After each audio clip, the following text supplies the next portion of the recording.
I should have known the moment the welcome mat said go away that my stay with my in-laws was going to be a disaster. You see, I married into the kind of family that pretends they're better than everyone else. But you find out real quick they're just mean with fancier plates. My husband, Adam, was the golden child, the firstborn son, their pride and joy. I was just the woman who stole him from his precious mother and ruined the family line. At least that's what I gathered from the backhanded compliments, polite threats, and dinner table silences every time I opened my mouth. We were only supposed to stay a few days. That was the deal. Adam and I had lost our apartment after his business tanked. Something about crypto, the market, and the universe conspiring against his brilliance. I had begged him not to invest. Begged. But no. I was just the wife. What did I know? So there we were. Broke. Homeless. Pride shattered. And all. Roads led to his parents' country house in upstate New York, which is less country and more freezing wasteland with taxidermy. We arrived in January. It was snowing sideways when we pulled up. His mother, Jeanette, greeted us in a fur coat, holding a glass of wine at 3 p.m. She didn't hug me. She didn't even look at me. She looked at Adam and said, "So, you brought her." I should have turned around right then, slept in the car, eaten snow for dinner, but I didn't. Because I thought, maybe, just maybe, they'd warm up. Spoiler alert, they didn't. His dad, Harold, a retired dentist with an ego the size of Texas, gave me a once-over like he was checking my molars. Then he turned to Adam and asked if I was still wasting time with her art projects. I had a name. It's Rachel. I also had 2 college degrees and a studio in Brooklyn before everything went to hell. But sure, let's reduce me to art projects. They let us inside. The house was big, cold, overdecorated. Everything looked like it belonged in a magazine from the 90s. Floral wallpaper, ceramic clowns, a grandfather clock that chimed every time I tried to nap. They gave Adam his old bedroom. Still intact, complete with trophies and football posters. They gave me the garage. I wish I were kidding. A literal garage. No insulation. No heat. Just a rusty cot and a folded blanket that smelled like gasoline. I laughed at first. Thought it was a joke. "Where are we actually sleeping?" I asked. Jeanette blinked. "Adam will stay in his room, dear. We don't allow unmarried cohabitation under this roof." "But we're married," I said, holding up my ring. She smiled like I had said something adorable. Still. Harold's rules." Harold nodded, sipping his scotch. "No hanky-panky in this house. Not under my roof." It wasn't even about religion. It was about control. Adam looked sheepish but didn't argue. That was the first real crack in our marriage. Not when he lost all our money. Not when he forgot our anniversary. No. It was when he let them stick me in a garage like I was some stray cat they barely tolerated. The first night I nearly froze. There was one small space, heater, but the fuse blew when I plugged it in. I spent the night wrapped in 3 coats, scrolling through job listings with numb fingers. Every sound outside made me flinch. I cried once. Quietly. Just enough to fog my breath. In the morning, Jeanette was making pancakes. She didn't ask how I slept. Harold laughed when I sneezed. "You're not used to the cold, huh? Builds character." Adam kissed my cheek like that made it okay. I stayed 5 more days. 5 days of cold nights, microwave dinners, passive-aggressive conversations, and thinly veiled hostility. Then everything changed. I got a letter. It was from Aunt Lydia. Now, you don't know Aunt Lydia. Most people didn't. She was my great-aunt on my mother's side, the black sheep of the family. She'd lived alone in a giant house in the countryside, too far from anything and too close to nothing. She didn't have children. She collected antique dolls, sent me birthday cards with glitter inside. We weren't close, but we were something. She died quietly, left behind a will, and somehow she left the house to me. I remember opening the letter in the garage, my breath clouding the air. "You have inherited the estate of Lydia Moore, located in Black Hollow, New York. As her designated heir, You are entitled to full possession and control. I reread it 3 times. It felt like a prank, but it was real. The lawyer's number was real. The address was real. The house was mine. I didn't tell Adam right away. I wanted to see it first. Make sure it wasn't some shack in the woods crawling with rats and secrets. So I told Jeanette. I needed to run an errand. She said, "Take your time," like she hoped I wouldn't come back. When I pulled up to the house, my jaw dropped. It was a mansion. Old, yes. Weathered, yes. But huge. Victorian. Wraparound porch. Stained glass windows. A tower. A freaking tower. Like something out of a movie. It needed work, sure. But it stood proud, surrounded by pine trees and silence. No neighbors, no Harold, no Jeanette. And the best part? It had heat. Central heating. Radiators in every room. A fireplace in the library. A clawfoot tub that could drown all my problems. I walked through each room in a daze. Everything smelled like cedar and lavender. The lawyer met me there. He handed me the keys and the deed. It was done. No strings, no conditions. I owned a mansion. Me, garage girl. When I got back to the house that night, I was grinning. Adam was in his pajamas, playing video games like a teenage boy. I told him everything. He didn't believe me at first. Then he asked if we inherited it. I told him no. I did. He frowned. "So it's legally yours?" "Yes," I said. "Legally. Fully. Mine." He scratched his head. "That's incredible." Jeanette overheard. Asked what we were talking about. I told her. She paused, sipped her wine, said, "Well, isn't that lovely?" Harold was less subtle. "Bet it's falling apart," he muttered. "Those old places are money pits." Jeanette smiled. "Maybe now you two can move out and give us back our peace." Peace. Like my existence had been an act of war. That night, I didn't sleep in the garage.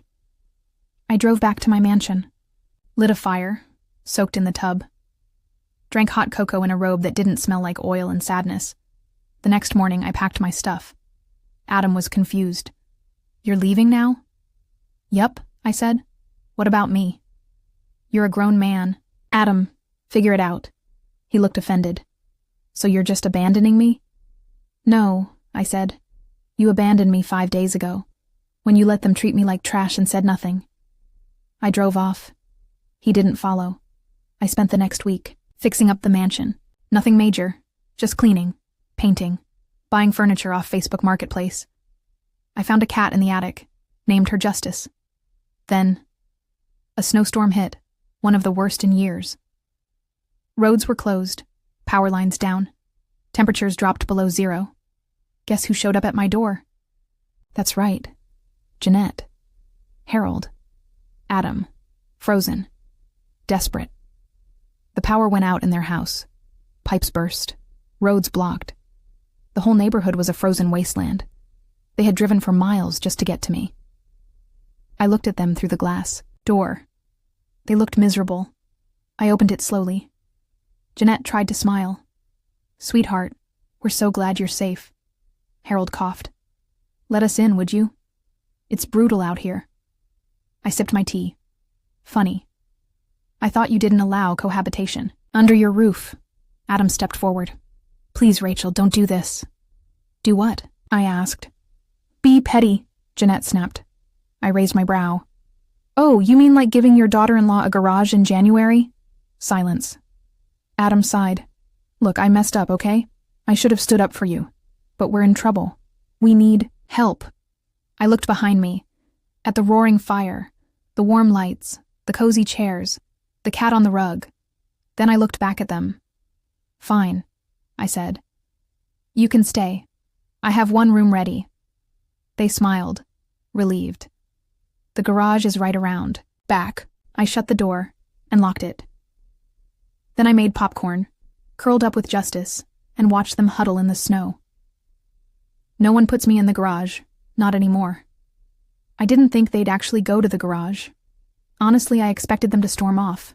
Maybe check into a hotel or go cry about it to one of their other rich friends with backup generators and indoor jacuzzis. But nope. Jeanette, Harold, and Adam, all three of them, trudged around back like scolded dogs and opened the side door to the detached garage. I watched from the upstairs window, sipping hot cider like a villain in a Victorian novel. The garage, wasn't like the one they gave me. Mine had a stained cot and an extension cord that sparked when I breathed near it. This one? It was worse. Dusty concrete floor. No furniture. No insulation.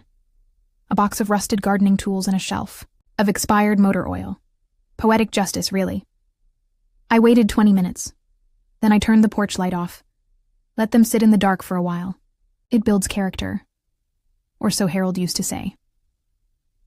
Around midnight, I heard a knock at the front door. Not a loud, desperate knock. More of a reluctant, pride-swallowing knock. The kind that says, I hate that I need you right now. I ignored it. Let it snow. I woke up the next morning feeling divine. My phone buzzed. A voicemail from Adam. His voice was tight. Cold. Angry in that pathetic, passive way. Hey, I don't know what point you're trying to prove, but it's snowing inside the garage now. Literally.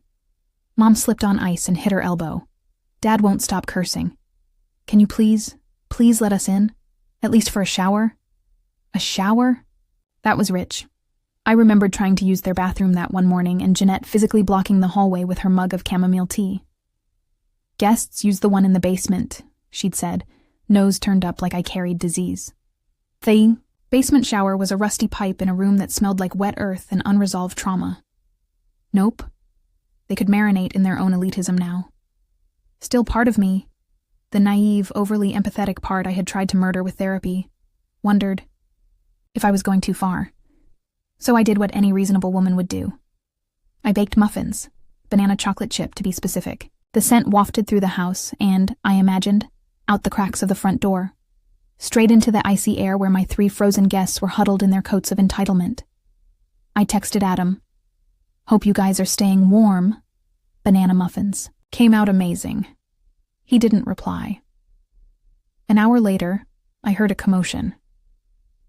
Jeanette had tried to use a garden hoe to open the side door, mistaking it for some kind of ice scraper. She shattered the glass window instead. Harold was yelling something, about tetanus, and Adam was on the phone, probably with the local locksmith or FEMA. I turned up the music. Nina Simone. I'm feeling good. Eventually I got a call. Blocked number. I answered, mostly out of curiosity. Rachel. Jeanette's voice. Raspy. Controlled. Like she was clenching every syllable with frozen molars. We are freezing. This has gone on long enough. You've made your point. I stirred my tea. Oh, I wasn't trying to make a point. Then what the hell are you doing? I smiled.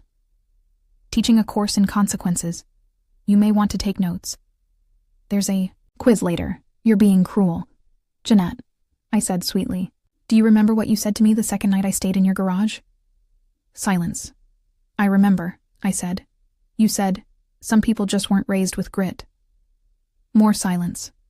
Well, I continued, I figured you'd want the opportunity to grow some.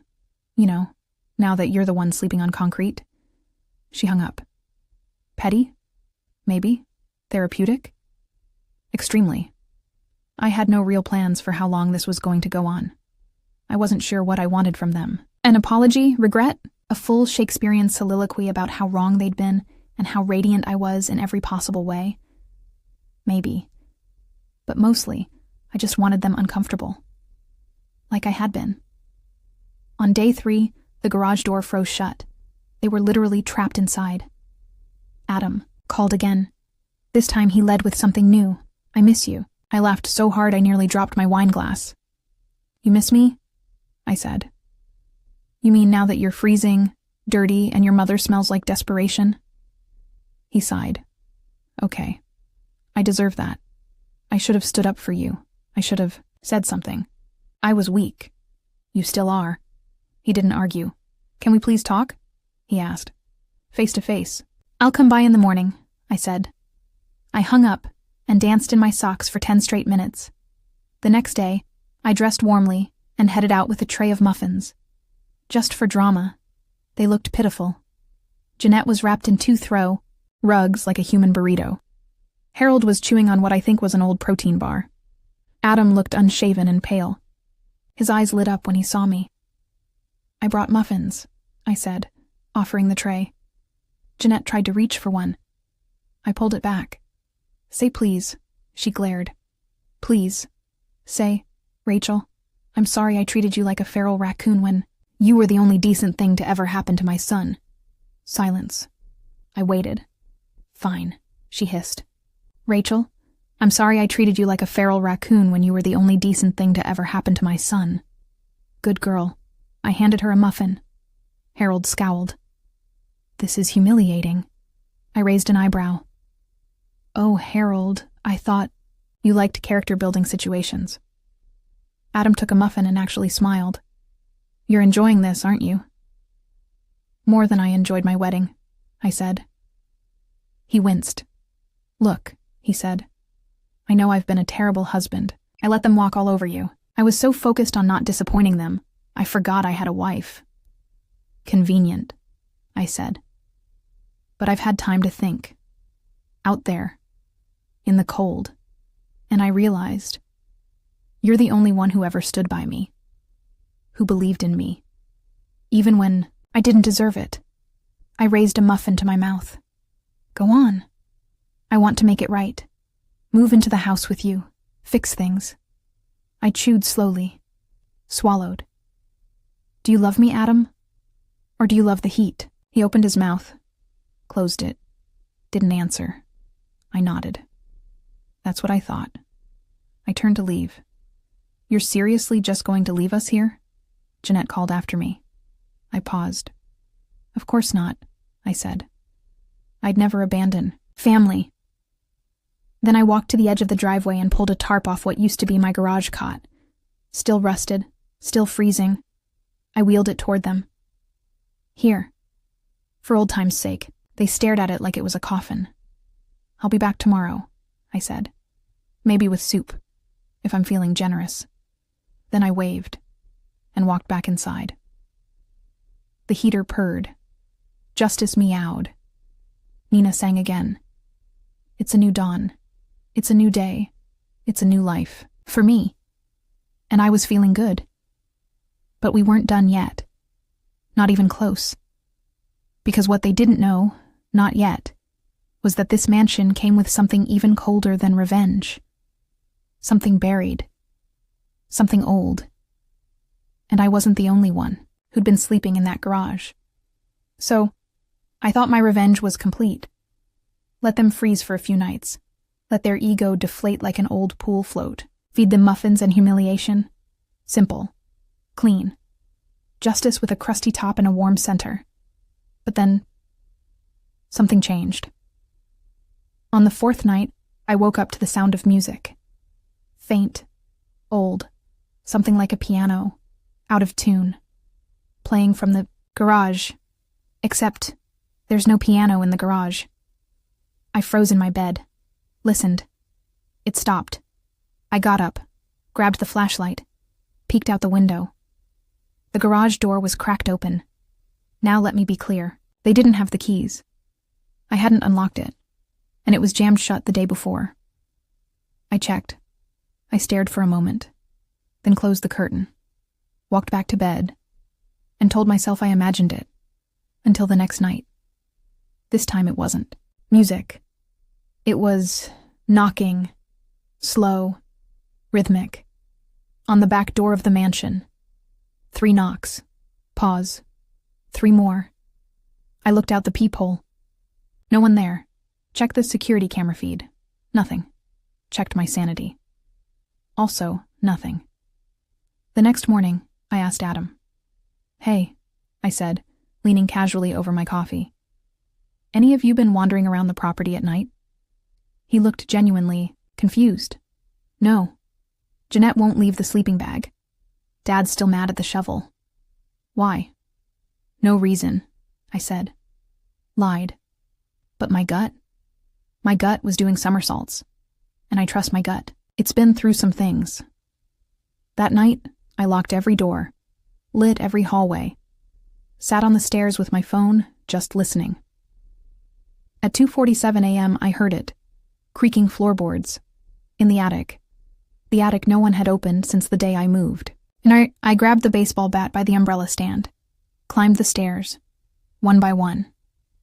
At the top, the attic door was ajar. Now listen, I may be petty, I may be vengeful, but I'm not stupid. So I did not go in. I closed the door, locked it, went back to bed, refused to dream. But the next morning, I found something on the kitchen counter, a photograph, old, faded, of a woman in a wedding dress, standing in front of this very mansion. On the back, scribbled in blue ink. He said the garage was temporary. I stared at that photo for a long time, because I recognized the woman. Barely. From one of the old portraits in the hallway. A distant cousin, maybe. No one talked about her, but I remembered the rumors. That she married into the family. That her husband never let her inside. That she died out there, alone, cold, in the garage. And suddenly, I wasn't angry anymore. I was haunted.